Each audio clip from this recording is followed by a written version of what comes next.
జగద్గురువుల్ని దలుచుకుంటూ గట్టిగా అమ్మ.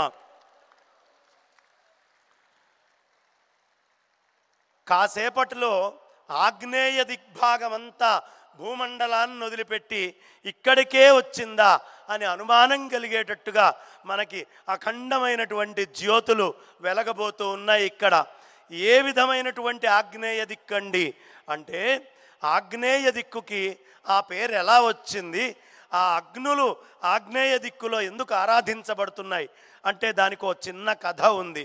ఏమిటయ్యా అంటే, పూర్వము విశ్వానరుడు అనేటటువంటి ఒక బ్రాహ్మణోత్తముడు ఉండేవాడు. ఆయనకి భార్య పేరు శుచిష్మతి. ఆ శుచిష్మతి విశ్వానరులకి సంతానము లేక చాలా బాధపడుతూ కాశీక్షేత్రానికి వెళ్ళారు. అక్కడికి వెళ్ళి కాశీక్షేత్రంలో ఆ పరమేశ్వరుడికి సంతానం కావాలి అని మహత్తరమైనటువంటి తపస్సుని ఆచరించారు. ఆ తపస్సుకి మెచ్చినటువంటి పరమేశ్వరుడు కాశీలో ఆ విశ్వానరుడికి శుచిష్మతికి ప్రత్యక్షమై, మీకు కావాల్సినటువంటి ఆ పుత్ర సంతానాన్ని నేను మీకు అనుగ్రహిస్తున్నాను అన్నాడు. అనేటప్పటికీ తథాస్తు అనే మాట రాగానే ఆనందంతో నమస్కరించి స్వక్షేత్రానికి వచ్చేశారు వాళ్ళు. కొంతకాలానికి శుచిష్మతి గర్భాన్ని ధరించింది. ఆ పుట్టినటువంటి కొడుకు, వాడికి పేరు వైశ్వానరుడు అని పెట్టారు.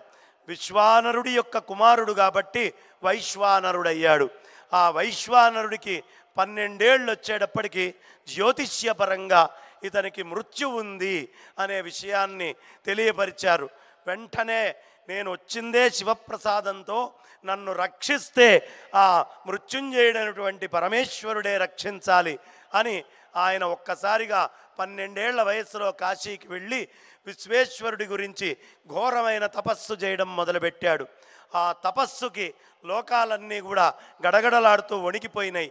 ఆ వణికేటటువంటి సమయంలో దేవేంద్రుడు అనుకున్నాడు, ఇతని తపస్సు గనక ఇంకా పెరిగితే ఇతను మొత్తం ఇంద్ర పదవిని, రాజ్యాన్ని అంతా కూడా హస్తగతం చేసుకుంటాడు.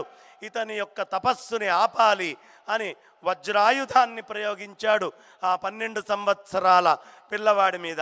ఆ వజ్రాయుధం ఒక్కసారిగా ఈయన దగ్గరకు వచ్చేటప్పటికి ఇతని లోపల ఉండేటటువంటి అపమృత్యువు అనేటటువంటిది వజ్రాయుధం తీసేసుకుంది. తీసుకొని పాప పంకిలమంతా కూడా భస్మీపటనమై శుచిమంతుడైపోయాడు వైశ్వానరుడు. అప్పుడు పరమేశ్వరుడు ప్రత్యక్షమై, నువ్వు దీర్ఘాయుష్మంతుడివి అవుతావు, అష్టవసువులలో ఒకడివవుతావు అని వరమిచ్చాడు. ఆ అష్టవసువుల్లో ఒకడైనటువంటి వాడే వైశ్వానరుడు. ఆయనే ఆగ్నేయ దిక్కుకి అధిపతిగా ఉన్నాడు. మనం ఎప్పుడైనా ఇల్లు కట్టుకున్నప్పుడు ఆగ్నేయం వైపు మనం ఏం చేస్తాం, అద్భుతమైనటువంటి వంటశాలని కడతాం. యజ్ఞగుండాలు పెట్టాల్సి వచ్చిన ఆగ్నేయ దిగ్భాగాన్ని వెతుక్కుంటూ వెళ్తాం. కారణం ఏమిటయ్యా అంటే, నీ వల్ల తపస్సు నుంచి వచ్చినటువంటి అగ్ని ఒక దిక్కులో మొత్తం పొదిగి ఉండుగాక అని ఈశ్వరుడిచ్చినటువంటి వరం వల్ల ఈ వైశ్వానరాగ్ని అనేటటువంటిది మనందరికీ రావడం జరిగింది.